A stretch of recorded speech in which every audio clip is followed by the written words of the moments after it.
Hi guys, it's James back with another video, and I had an idea. Now, I know if you're watching the video you know what movie I'm about to talk about, but allow me a little intro. Over the past year or so that I've been doing these lists, there are certain movies that I overlook or just plain forget about. And this one, as you know, because you're watching it, is about men with brooms. Now don't worry, if you're even worried, I still have plenty of lists that I'm going to continue with. But for this movie, I don't know if I thought for previous lists that it was too well known to be a hidden gem or not. I know that it's probably my favorite, if not tied for my favorite, Canadian movie of all time. And ones that it would be tied with would be YPF, Young People Effing, and the other Paul Gross directed movie, Hyena Road, his military one. And I probably mentioned it when I talked about Hyena Road on the top 10 war movies, or military movies, either or. But I thought that had it occurred to me, it would have been number one on either of the top 10 Canadian lists, of which I did two, or one of the first ones that I did was the top 10 movies you've likely never heard of, and the two other ones I did like that.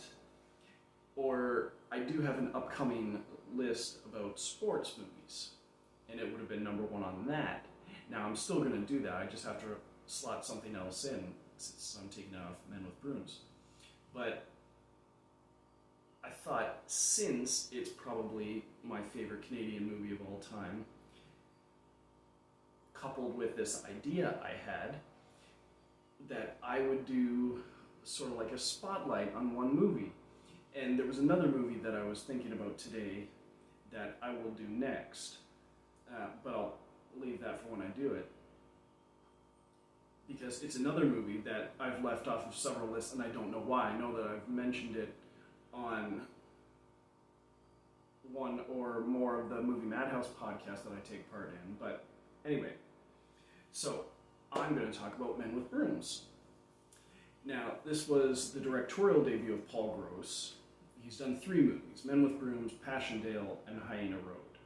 Passchendaele is probably the highest profile movie he did, because that got a lot of recognition, being about World War I and the Canadian military's part in it. And Hyena Road I've already done. Men with Brooms, I don't know.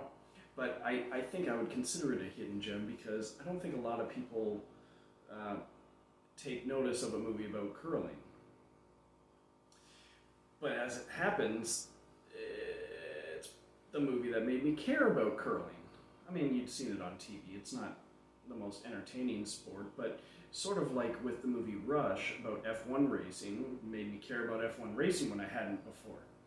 Rush isn't going to appear on a list. That's very high profile. But Men with Brooms, maybe not so much.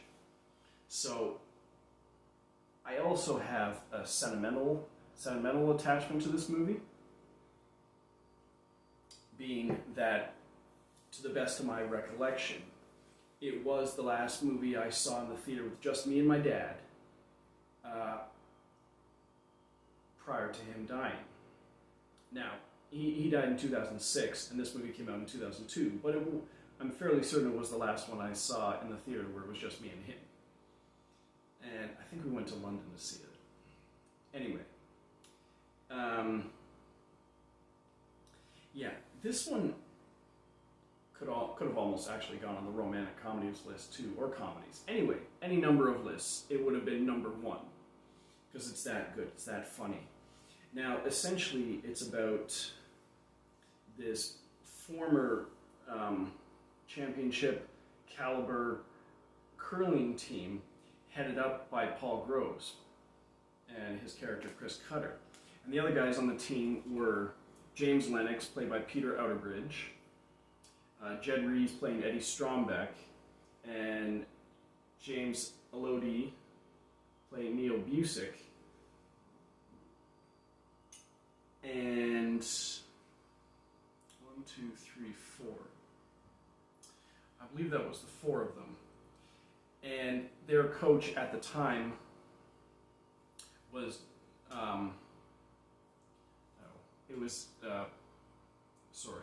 Leslie Nielsen as Gordon Cutter, who's Chris Cutter's dad, Paul Gross's dad, in the movie.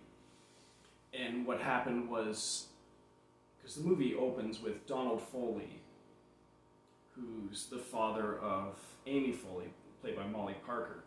And the movie opens with them, the two of them, recovering they call them the Copernicus stones. It was a set of curling stones, and for some reason that they were at the bottom of the lake. Nobody knew how they got there. Well, some people knew, but the general public didn't know. And they recovered them, and he dies as soon as they bring them, the last one up out of the water.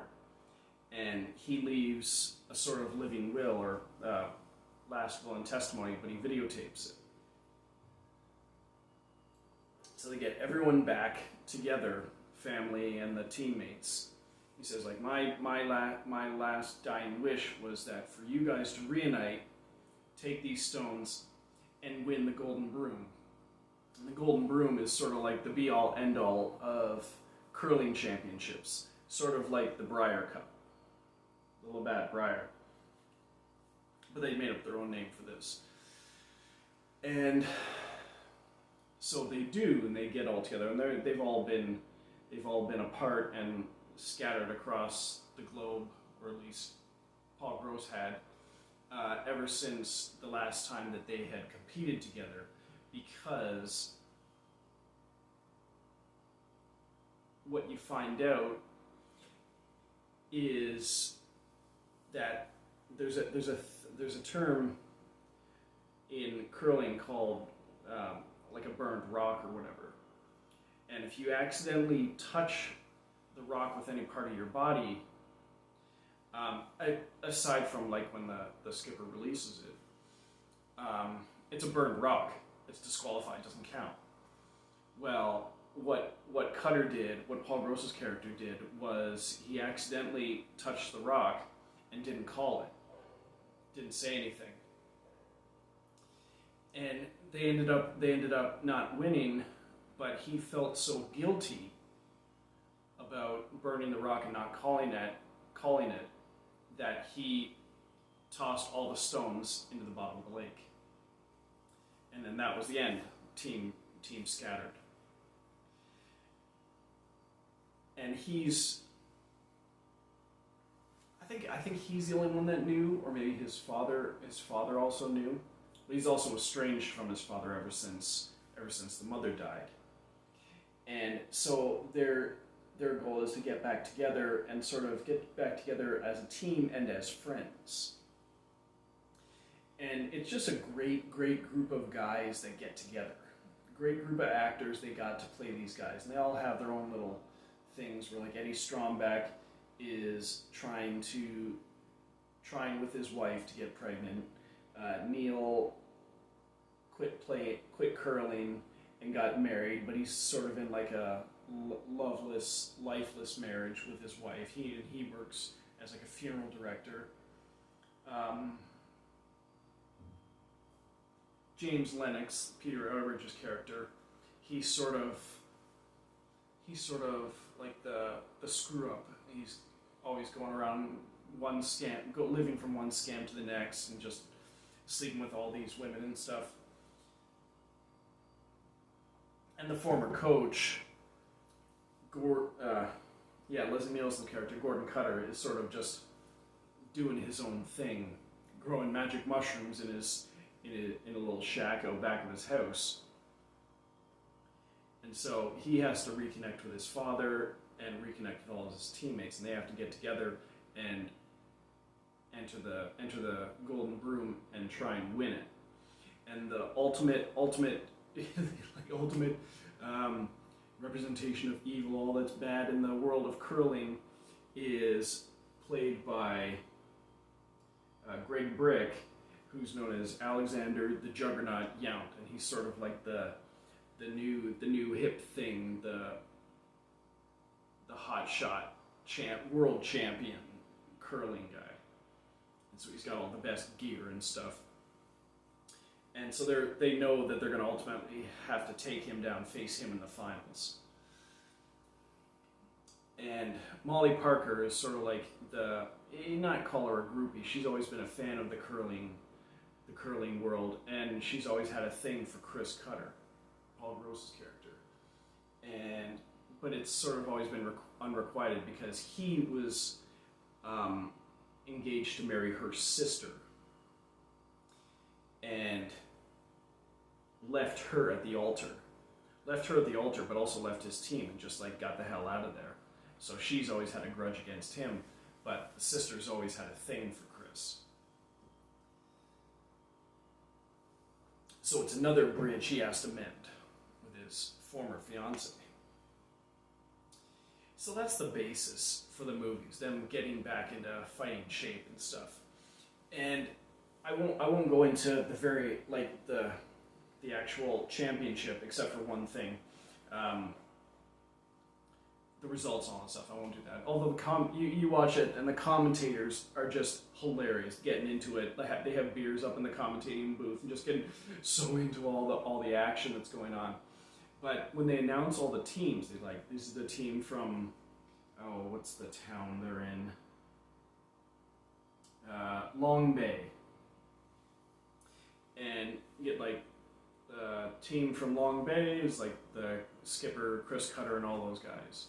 And the team from probably all the other provinces and countries, and like you get Alexander the Juggernaut Yount's team, and representing this location is this team. And they get to representing the team from the city of Kingston. We have the Tragically Hip, and it's actually the Tragically Hip in the movie playing their curling team that's representing Kingston. It's awesome, and yeah, it's just a great Canadian movie. So much fun, so funny, with a lot of heart too. And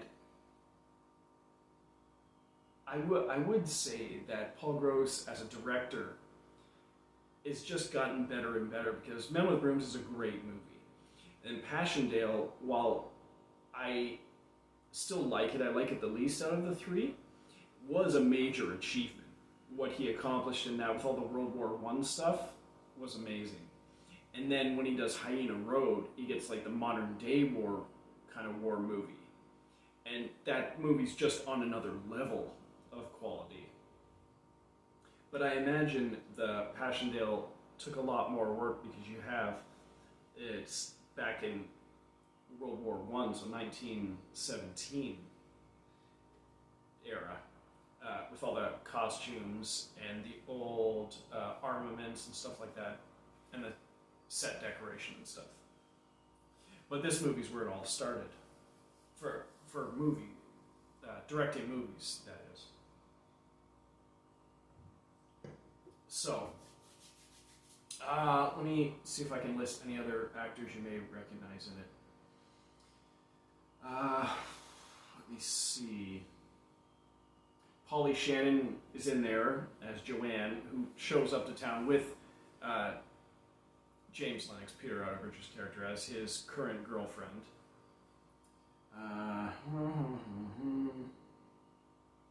Maybe some other actors you recognize, but you don't recognize the names. Like, I'm not recognizing the names right now, but you see them.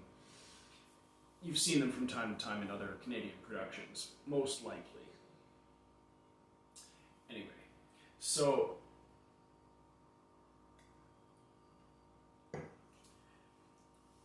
that was what I essentially wanted to do with this video, was talk about just one movie that had fallen by the wayside, or for one reason, like I said, one reason or another, I just hadn't included it. So I have to apologize to myself for not included on one of the other lists because it just didn't occur to me, and I thought maybe it was too high profile a movie, but I guess not. Anyway, so I will close with that. Can't recommend this movie enough. And there was a few years ago that I actually went down to one of the pawn shops and I found the soundtrack. It has some great songs on it. Most notably, Our Lady Peace's song "Life" is on there, which plays during the closing credits, where it closes out the movie. But you've also got Paul Gross, who's also a fantastic singer in his own right, has a song in the movie. I don't know if it was recorded for the movie or it was put on one of his albums. It's a song, it plays towards the end, called "Kiss You Till You Weep." Great song. Guy's a great singer, great director, great actor. What more can you say? Okay. I think that's about it. So I hope you like this sort of I'm going to call it spotlight episode video, and I will see you on the next one.